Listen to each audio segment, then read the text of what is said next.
This is the Horse Radio Network.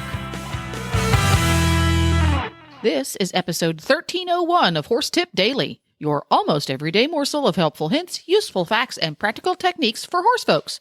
Brought to you today by you, our auditors.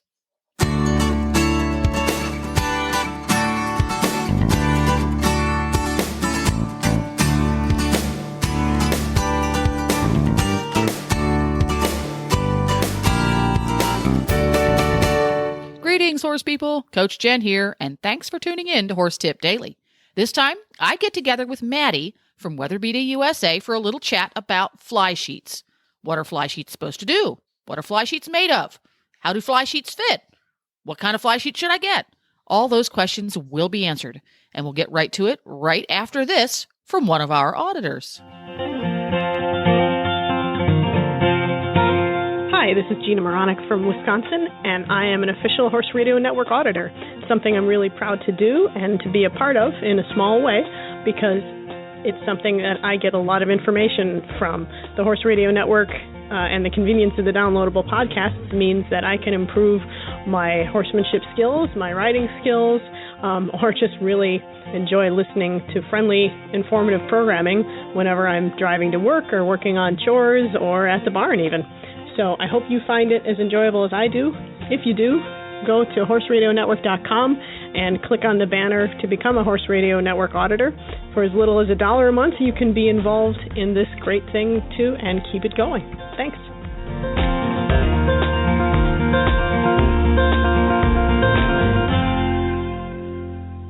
And I'm so happy to welcome to Horse Tip Daily Maddie from Weatherbeta, because every year we get asked millions and millions of questions about horse clothing, blankets, sheets, scrims, fly sheets. It gets too confusing. So Maddie's going to stop by every so often here and explain to us what these different types of horse clothing are, what their job is, and things that you should be looking for to get one that gets its job done properly. Welcome to the show, Maddie. Thank you so much for having me. I'm very excited to be with you guys today. Where do you hail from, Maddie? I am actually a Vermonter, so I use fly sheets in the summer, but I get a lot of use out of turnouts as well. So you have to have, for your horses, the entire wardrobe array. Absolutely. I pick and choose and take it all. Yeah, because I suspect, and I've never been to Vermont, I must say. The furthest north I've ever been is Massachusetts. But I suspect in the summertime that you guys get some serious biting insects up there. We do, especially after all the rain we've had recently. So the black flies, mosquitoes, and even ticks in the last couple of years have been a huge issue for us. Uh-huh. So even northerners need to know about fly protection for their horse. So let's start out with, what is a fly sheet and what is it supposed to do for our horses other than just, spend our money? What is a fly sheet supposed to do for us? So a lot of people see a fly sheet as a tool to protect your horse from any kind of biting insects. A lot of horses have skin sensitivity to fly sprays, or if you're in an area where there's potential for a lot of rain, that fly spray can get washed off pretty quickly. So it gives you kind of all-around coverage against bugs. The one thing you want to think about, though, is this is not just your mosquitoes, your horse flies, your deer flies. It's also ticks. It can be carrying some pretty significant diseases. But on top of the fly protection, there's other things that people don't necessarily consider with a fly sheet. So the majority of our range has a really high rating for UV protection as well. So if you have a show horse, something you're taking out to clinics, shows, and everything on the weekends, you want to be able to turn out during the day, but you don't want the coat to fade. That's a huge bonus with a fly sheet as well. So it's going to give you not just the fly protection, but a little bit more of an all-around functionality as well. So biting insects and UV rays, that's handy-dandy. So there are fly sheets made out of a myriad of different materials. Can you address a little bit the different types of materials that we might find fly sheets made of and some of the benefits or drawbacks of them? Absolutely. So by far our most popular fly sheet is our Comfitech Airflow. And this is the model that everybody thinks of when they think of a standard fly sheet. So it's what we consider a soft mesh. So we carry it in our Airflow model. We also have it in an Essential. What it is just a very soft, lightweight material that is going to drape over the horse's body. So it's going to be a mesh base. It's going to have those little holes in it, which is going to allow the horse's body to still continue to cool, but it's going to be enough of a protection so anything that's landing on the horse is not going to be able to actually bite through the material. We always do those models in very light colors as well. So we don't want to have anything dark that's going to attract additional sunlight. We're going to want something that's going to keep the horse comfortable in even the middle of that summer, July and August heat you have going on. There are a few other types of material that we use for our fly sheets. A lot of people have issues with horses that you turn them out and they come back in and they've torn everything that they're wearing to pieces. So we have a couple that really are designed for horses that are a little bit harder on their blankets. One of those being the Rip Shield model. So the Rip Shield is designed with similar material to the type of stitching our blankets have. And what it has is it has a cross-stitch pattern to it. So it changes the direction of the seam numerous times in even just a square inch of the fabric. So if the horse is rubbing on a fence, if they're playing with their buddies out in the pasture, and you get a tear, those cross seams are going to stop it from continuing to rip. So even a little bit of a tear in the fabric, the fly sheet's going to stop tearing, still going to be usable for you afterwards. Those type of materials, similar in both the Rip Shield, we also have a Duramesh. It's going to be a little bit more of almost a screen material to it. And what that does from a comfort perspective for the horse as well is it has what we call a tenting effect on the horse. So you think of the soft mesh is going to very much drape over the horse's back. That slightly stiffer material is actually going to lift itself up off the back. So anywhere that the horse has a little bit of concavity, like maybe beside the wither, along the top line, it's going to tent over those areas, and it's going to allow more airflow underneath the sheet to assist with cooling as well. And of course, the durability of the fabric is going to deter bugs. They're not going to be able to reach through that and get at the horse. Got it. So we've got basically three different, what's the word I'm looking for? We've got three different things that we want to look at in our fly sheet materials. We want to look at the drape, how stiff the material is, whether or not it's going to be very soft and wimpy and just lay across the horse like a lightweight piece of cotton. Or if it's a little bit stiffer and crinkly and it's going to stay away from the hollow areas of the horse's body, allowing more airflow. So that's one, the drape. Yep. Number two is its rip resistance. How tough a player do you have? Absolutely. And then the third one is the size of the little holes in the mesh, because I guess if you've got teensy-weensy little tiny holes, you're going to protect from teensy-weensy tiny critters like mosquitoes versus something that has a little bit bigger hole. A mosquito is going to have a better chance of getting into one of those holes and actually biting through. Absolutely. And the tenting effect is going to have an influence on that as well. Oh, yeah. So some of the material might have a little bit of a larger hole to it, but if it's draped up and over the horse, even if a bug can reach through it, they're not actually going to be in contact with the horse's body when they do that. From a material standpoint, the other thing you really want to take into consideration is the inside of the sheet as well. So when people are buying blankets, a lot of times they only look at the exterior of the fabric, but the interior is equally, if not more important, because that's what's actually touching your horse. So we do a couple of really cool things with our fly sheets. We put a lining on the inside of the shoulder. So we do usually like an Oxford polyester lining. And what that does, if you think of points of contact, your horse is out grazing. Obviously in the summer, they're always browsing for those little bits of grass they can find. So their head is down, they're walking a lot. There's going to be a lot of movement in the shoulder area. So what you don't want is just a plain mesh against the horse. So that polyester on the interior is going to just give a little bit more chafe resistance. It's also going to double in terms of a durability standpoint because it's going to keep, especially those softer materials, from stretching over time. So it's going to give you more longevity out of the fabric. We put that both on the inside of the shoulder, and also we have a lot of models that are either a combo neck or a detached neck version.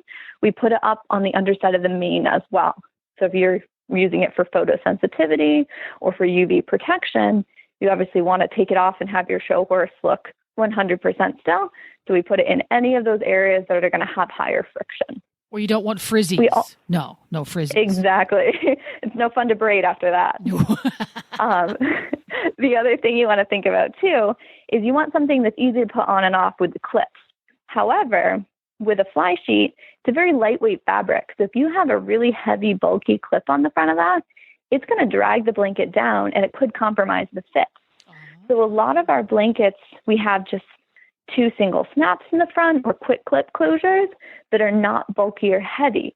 So it's not going to change the way the blanket sits on the horse. And also, if your horse is, again, head down grazing in that traditional summer position you think of, you're not going to have it interfering with any of the comfort for the horse. The majority of our models are also going to have removable elastic leg straps. What that does is, again, your horse is walking around, it's just going to stretch a little bit more with the horse, keep the blanket in position. And of course, we all know how dirty leg straps get.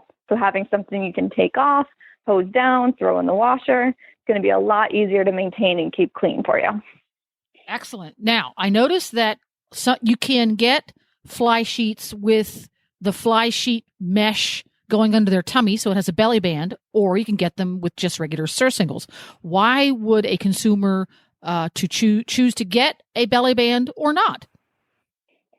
It depends a little bit on the horse you're trying to outfit. So the majority of the models that we make have a belly band on it. If you think about the middle of the summer with the black flies, the mosquitoes, a lot of horses not only get irritated by the bites, but the saliva actually causes really negative reactions to their skin. We think of summer itch or sweet itch, a lot of people call it, and that just whole underside of the belly getting covered. Having a belly band on the underside is just going to give you more coverage. The same thing with having something that has a neck on it. The more coverage you can get, the more protection you're offering to your horse. In terms of the models that don't have the belly band, a lot of it is just comfort-wise for the horse. Some horses don't like having as much touching them underneath. We know that every horse is different and not the exact same model is going to fit or work for every horse out there. So we try to do a variety of different options to make sure we have coverage for everybody out on the market.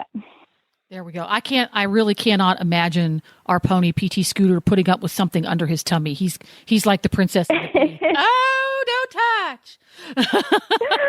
A lot of them never know what happened. And then they go out and realize that the bugs aren't biting them, and they're happier than you have ever seen them. There you go. So that's another feature that you're going to look for. And I noticed that you have detach-a-neck models and you have combination neck models. Why might someone choose one or the other? So a lot of that has to do with, again, the horse that you're looking at. Most people, 10 or 15 years ago, were looking just at standard necks. A lot of people didn't even consider having a neck portion on the fly sheet at all. In the last couple of years, we've seen a huge trend towards using a fly sheet that has a neck. And again, it just comes back to the principle of if you're going to do coverage, you might as well have full coverage. And a lot of times the chest and the neck are where you see the significant bites on the horse to begin with. So you want to make sure that's being covered. From the combo neck and the detach-a-neck debate there, it's going to be a little bit personal preference. Some people like having the option of taking the neck off. From a usage standpoint, we've found that most people never do take the neck off. So even if they're buying a detached neck version, a lot of times they leave that neck on. And it's going to be a little bit of a price point as well. So having something that has a little bit more of a removable neck, you have more options, you have more usage out of it. But the ones that have a little bit more of the combo side is going to bring you down to a slightly lower price point as well. That's a good point. More blanket costs a couple more dollars. Now, my final question for you, Maddie, is what about taking care of our fly sheets? How should somebody keep them clean? How should we store them? Absolutely. So just like with any blanket, before you put it away for the year, you want to make sure it's clean. We usually recommend using just a plain washing machine that does not have an agitator in it. So like a front load type of machine. The agitator is just going to beat up a little bit too much on the fabric. So it's going to be a little bit lighter to use those front load machines. And you're going to want to use a type of detergent that's specifically marked for blankets. A lot of those standard laundry detergents you have out there are just a little bit too hard for the fabric. They're obviously designed for more of that heavy duty clothing and things like that. So you want something that's going to do a nice gentle cycle. We do recommend that you wash them on cold.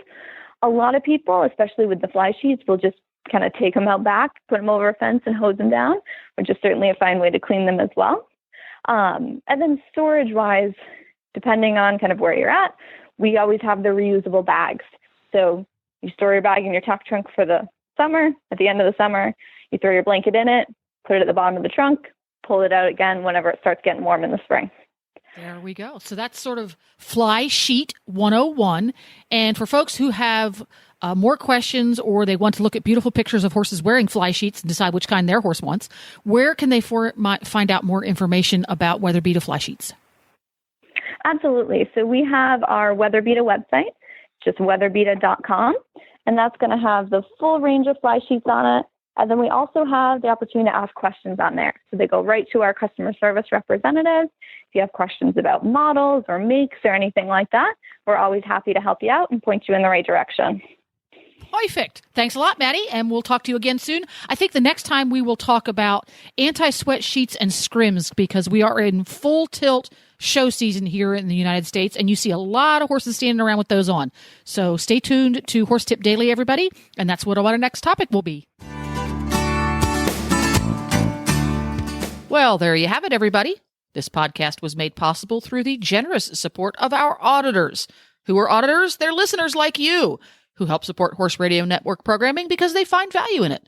Learn how you can help support Horse Radio Network programming, and you can qualify for auditors-only perks. Just go to horseradionetwork.com and click on the Become an Auditor banner on the right-hand side of the page. That's horseradionetwork.com. This is Coach Jen, and I'll be back again soon with another tip. So until then, go ride your horse. The Horse Radio Network and the Horse Radio Network hosts are not responsible for statements made by guests on the Horse Tip Daily. Please use your own judgment when listening to the tips on this show.